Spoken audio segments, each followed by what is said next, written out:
Okay, you guys, now we are going to rank the Disney Renaissance movies from my least favorite to my favorite. I was asked to do this by Lucas Green.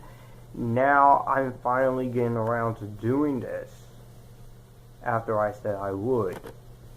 So let's get started with the ranking. Please be assured that this is my personal opinion. So if you don't like any of the decisions that are on this list, please don't get angry with me. In fact, I'm willing to hear what your list would be. So, without further ado, let's get number 9, we have Pocahontas. Now, I don't hate Pocahontas like everyone else does, but it is definitely the weakest of this entire Disney Renaissance era because it doesn't have that same vibe as the other movies on this list. It doesn't have the same punch, and it's not that the movie's bad. The voice acting isn't bad. The performances aren't bad. The songs aren't bad, especially not even Colors of the Wind.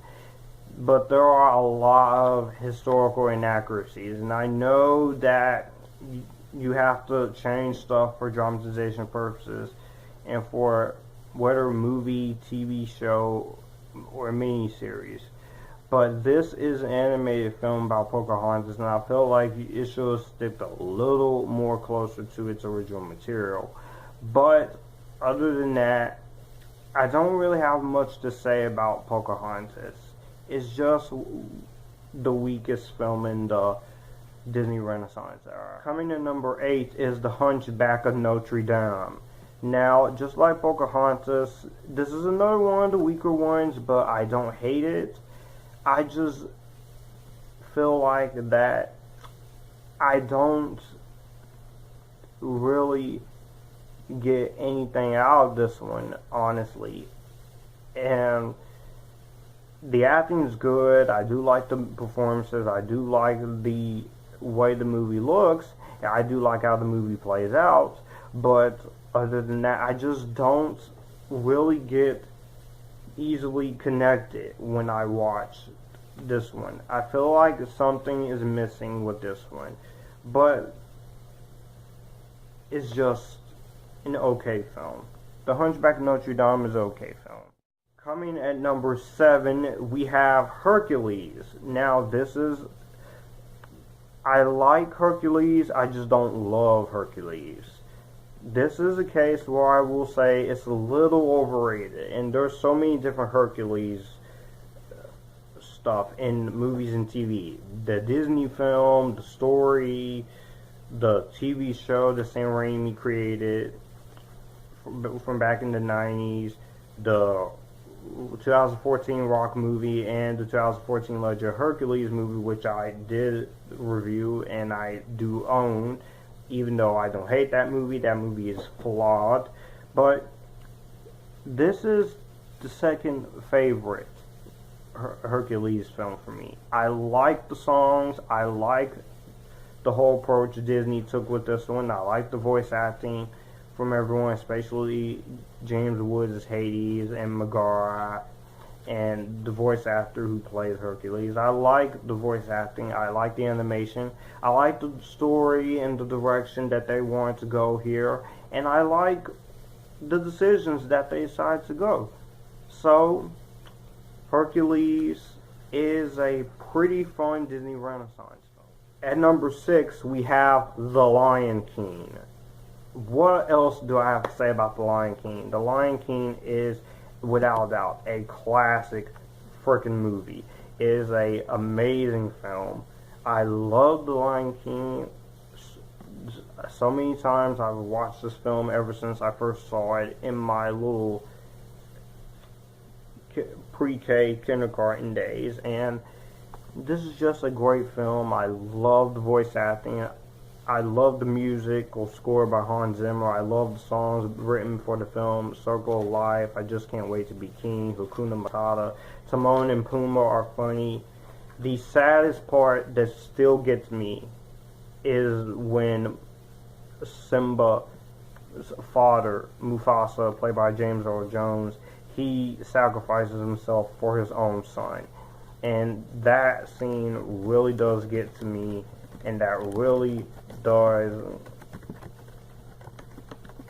make the film look very, very emotionally compelling.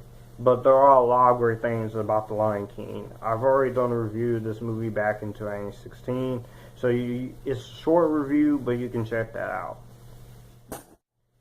Now, coming in number 5 is Mulan. This came out the year I was born, and I didn't see this later on in my lifetime, until later on in my lifetime. And I really love Mulan. And just the way this movie is handled, the way this movie is presented, it's really, really awesome. And it's just a very fun movie, and I like the voice acting from Ming-Na Wen.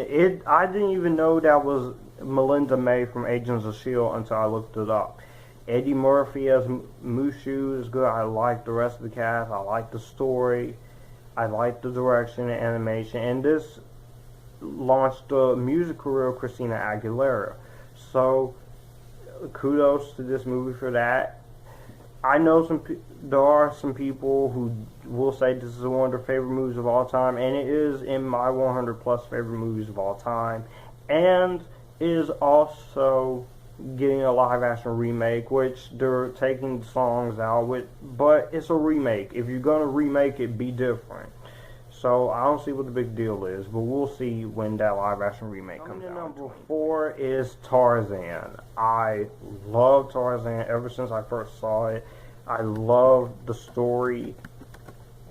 Is very, very well told. Is very well directed.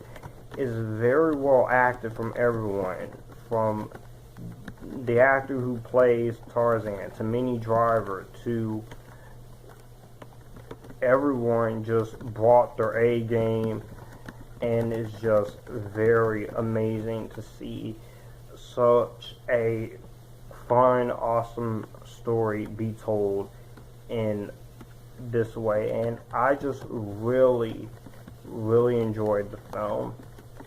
This is my favorite interpretation of the classic Tarzan story. I do like The Legend of Tarzan from 2016, but I like this more. And it's just a great movie. It's a fantastic film, and I love it. Coming in number 3 is The Little Mermaid. Wow, this movie still holds up. A movie from 1989, yeah, it still holds up. This is a great film. I love this movie. I love the voice acting from Jodie Benson and everyone. I love the story of Ariel wanting to be human and falling in love with Eric, and the king wasn't let her. I love the characters of Flounder and Sebastian. A lot of great songs. You got Under the Sea. You got Poor Unfortunate Soul, sung by Ursula, who they did use that song for Descendants 2 soundtrack, but it's not in the film, Descendants 2. And they also, my favorite song in the film is Kiss the Girl. It's a simple song. It doesn't overcomplicate the situation of Eric trying to kiss Ariel. And I like the rendition for it in Descendants 2, in the little short amount of credits. And if you do this in live action Disney, there are 2 choices I can see for Ariel: Ariana Grande or Lucy Hale. And please have some dignity with the live action remake. Coming in second place, another one of these films that is being remade, scheduled to come out next year. I know a lot of people are not happy about it. I am not excited, nor not excited, but I'm just very in between on it being remade. Aladdin. Now, Aladdin is a great film. I can understand why you want to remake it, but just, and I feel like you could try to do better, but there's nothing bad about this film.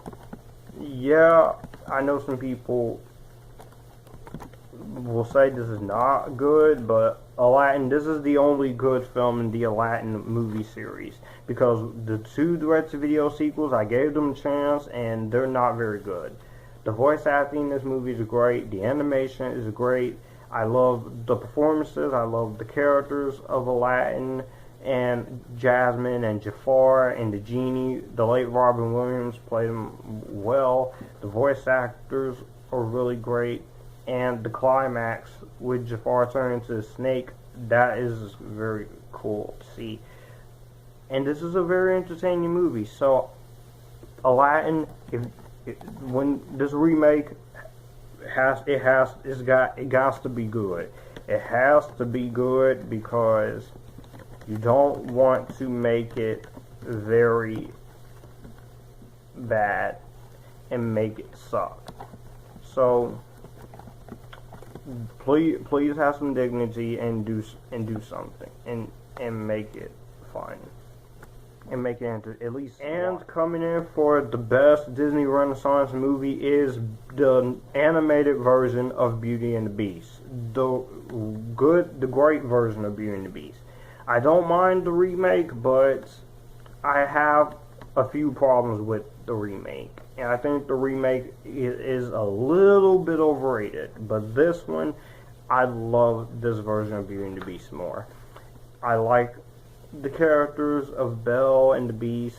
It's basically what you see, a prince being turned into a beast, and then Belle having to love him, and him having to learn how to love. You know the story if you've seen the movie. Everyone's seen the movie. There's a lot of great voice acting here. I love the animation. I love the songs, including the main song that plays in the film, sung by Angela Lansbury and sung during the end credits by Celine Dion, and sung in the live-action remake by Emma Thompson and Ariana Grande, John Legend. In the end credits, a lot of great songs, a lot of great animation, and one of 1991's best films. So I have nothing but praise for Beauty and the Beast. I've talked about this movie already, so if you want to see my review of it, go check it out. I will leave a link in the description down below. And yeah, this is just a really good movie. Check it out if you haven't. I'm pretty sure everyone has.